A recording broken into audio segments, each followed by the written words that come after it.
From giant bone-in steaks to melt-in-your-mouth ribbons, these cuts require some serious dough to enjoy. But which one is worth the plane ticket? Juicy and tender is always the name of the game when it comes to steak. There are few things more off-putting than cooking a piece of meat until the flavor completely leaves, and it becomes the texture of a hockey puck. You need that rich juice from the fat to smack your palate hard, and that's one of the reasons why hanger steaks, although tasty if prepared correctly, deserve a pass. One of the reasons that hanger steaks are so tender is because the cut comes from the plate, which is the cow's diaphragm. Since this part doesn't have to support the cow's weight, the cut doesn't toughen up due to muscular tension. But just because the meat is tender doesn't mean it has a lot of the marbling you see in other cuts. So it's easy to accidentally cook the meat for too long and dry it out, since there's no melted fat to give moisture. Tenderloin is a thick-cut, meaty medallion that sits nicely in the center of a garnish with all the delicious accoutrements. It comes from the loin section of the cow, which means the texture is super soft. This makes for a pleasant mouthfeel, but if it's serious marbling and run down your chin juices that you crave, you should look elsewhere. That's not to say that ordering a tenderloin is necessarily a mistake. As you chew it, the bite falls apart nicely in your mouth without straining your jaw muscles. So this isn't a bad option, but it may not tickle that fatty flavored itch so many of us are trying to scratch. If you're perusing a restaurant menu or your local supermarket shelves for a cut of steak that's going to have some great marbling throughout, then the ribeye is a great go-to option. Obviously, the striations of fat vary in each piece, but you'll always find a higher fat content than many other selections. And a high fat content means a lot of rich flavors that infuse the meat. But even though the marbling may be excellent, that doesn't mean every ribeye's texture is astoundingly delicate. For the most part, as long as you don't leave a ribeye on the grill for too long, the texture is soft and cuts easily. However, sometimes even the marbling just isn't enough and each bite is overly chewy, which is definitely not how a ribeye experience should unfold. This problem is much more likely to happen if you cook it medium well or well done. So if you're in the market for this cut, make sure to cook it properly. One look at this cut of steak and you know exactly where the name comes from. The shape of the letter T stands out in the form of the bone that runs through the middle of the meat. Interestingly enough, the bone actually splits the steak into two different cuts, a New York strip and a tenderloin. This makes T-bone steaks a great option for anyone looking for some variety in one piece of meat. Keep in mind that the level of marbling in T-bones isn't as much as in ribeyes, which might be a turnoff to those looking for those rich, fatty flavors. However, you do get the meaty flavor of the short loin paired with the super tender texture of the tenderloin, which works as a nice textural contrast. The bone that runs down the middle also lends the meat some of the rich marrow juices that give the surrounding meat a rich burst of additional flavor. Hey, it's not T-bone! No, there's no T-bone! Why no T-bone? Why no T-bone? Let's be honest. Ordering a cut of filet mignon makes you feel bougie in the best way possible. Even the name alone just has such a fancy ring to it. This cut comes from an extremely tender area of the cow's back. And because of that, some people confuse filet mignon with tenderloin. While the filet mignon is part of a full cut of beef tenderloin, the filet is a smaller medallion cut from the whole tenderloin. The name filet mignon literally translates to cute filet. And who doesn't love things that are cute? What makes filet mignon interesting is that it's incredibly tender, but it doesn't have the striations of marbling that you associate with that melt-in-your-mouth experience. The muscle it's cut from doesn't experience much stress. So even though this cut is incredibly tender and gives an amazing mouthfeel, it doesn't pack a huge amount of savory beef flavor. So if you're planning on treating yourself to some filet mignon, make sure you get some seasoning ready. If you're on a date and both of you want to dive into a filling and delicious cut of steak, one Porterhouse will likely be enough to more than satisfy both of you. It actually offers two different cuts of steak in one, a New York strip and a tenderloin filet. It's similar to a T-bone in that way, but the Porterhouse is bigger and comes with a larger piece of the tenderloin, which makes it a more luxurious cut. If you've been to your fair share of steakhouses, then you're probably aware that the Porterhouse is sometimes the most premium cut on the menu, and for good reason.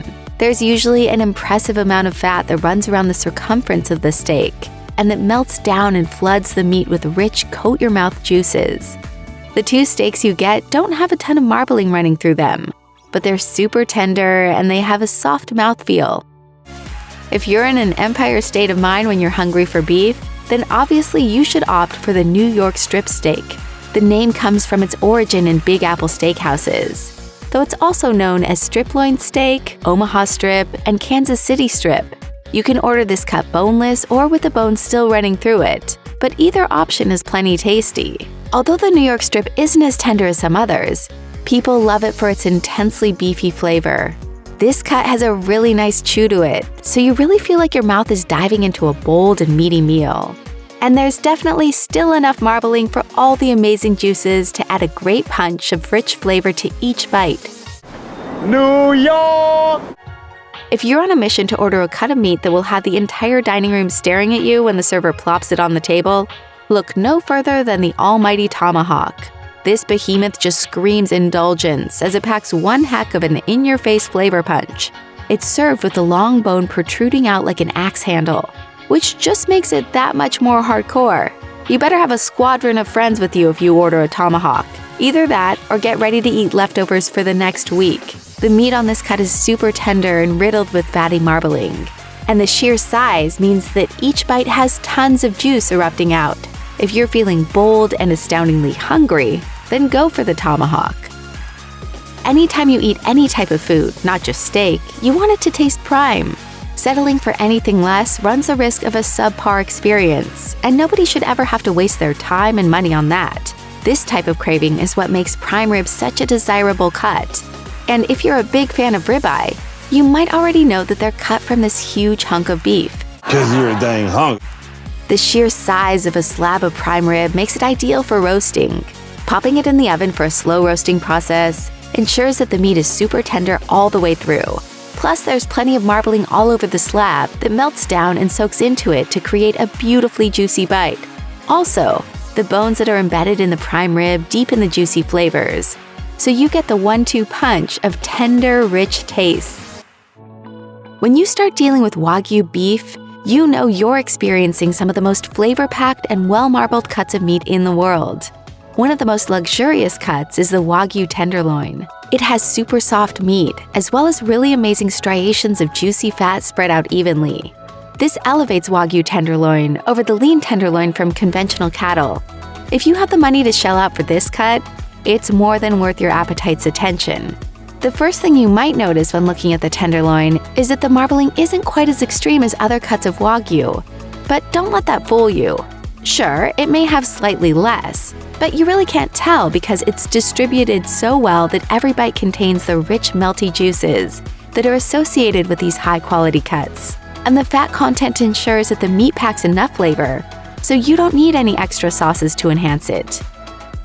Kobe is a premium type of Wagyu beef from Japan. It comes from a specific breed of cattle, and it's raised in an immaculate environment with plenty of meticulous care to ensure that the meat is second to none. That also means Kobe beef is wildly expensive, so it's one of those cuts you buy on rare occasions to knock the socks off of everyone you're serving it to. Kobe-level quality is truly the most decadent option available. That decadence is mostly due to the intensely marbled meat that glistens with vibrant strands of fat throughout. The actual meat is also super tender and delicate, thanks to the care that goes into raising the cattle. But it's the high fat content that sizzles away on the grill and absorbs into the already rich meat to create a mind-blowing wallop of deep steak flavor. Be warned though, once you go Kobe, it's pretty much impossible to go back to anything else. I assure you that the word impossible is a word which for me does not exist. Although I just said it. If next-level marbling is what you're looking for, then there's nothing that compares to an A5 Wagyu steak, which is the highest grade of Japanese beef you can buy. Foodies drool over the astounding ribbons of glistening fat that run in every direction throughout the meat. The fat content frequently outweighs the meat content, so you're actually getting more of the aggressively rich fat flavor than beef flavor. These coveted cuts are so special that nearly all of them are reserved for restaurants only. So unless you have a pretty serious connection in Japan, you'll have to dine out to enjoy one. When a cut of A5 Wagyu arrives at the table, It's impossible not to stare in absolute awe at how much it glistens with the intense juices that flooded over it on the grill. It usually comes sliced thin, and you literally don't have to chew it in order to swallow it. Let the meat just rest on your tongue as it quickly melts down like meaty cotton candy. The only reason this beef doesn't top this list is that it's so immensely rich that you can only eat a small amount before it gets too overwhelming. Since fillets are cut from the tenderloin, they're already super delicate cuts and fall right apart beautifully in your mouth with each bite. So what happens when you combine the already tender texture of a fillet and add the fact that it comes from a Kobe cow? Your mouth is probably watering just thinking about it, as this combination results in one of the softest, juiciest, and richest cuts of steak on the planet. If there's a heaven, this is one of the foods that would be on the menu every night. You can almost see the fat melting into the meat before you even start cooking it. It literally feels like you're eating a creamy, meaty butter that washes over your palate like a tsunami of deep steak flavor. If you ever have the opportunity to try some Kobe filet, then it's absolutely worth completely draining your bank account to do so.